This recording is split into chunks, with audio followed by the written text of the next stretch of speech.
là là, vont dormir. Alan est autiste. Tout au long de son parcours scolaire, sa maman s'est battue pour qu'il ait accès à une auxiliaire de vie. Absentéisme, personnel mal formé, très vite, elle décide de recruter elle-même son AVS.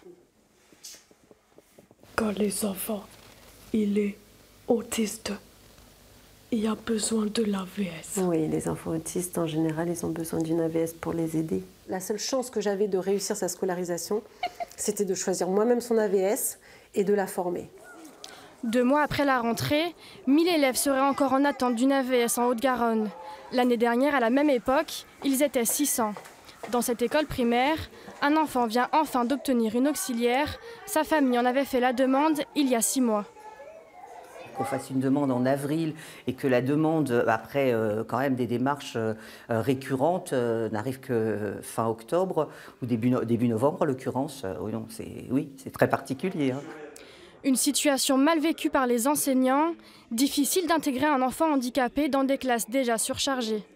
On essaie de les intégrer, mais c'est toujours plus difficile. Alors je pense notamment à certains types de handicaps qui sont plus difficiles que d'autres. Par exemple, quand on a un élève autiste dans la classe, c'est quand même un type d'handicap qui est quand même... On n'est pas formés, nous, pour ça, les enseignants.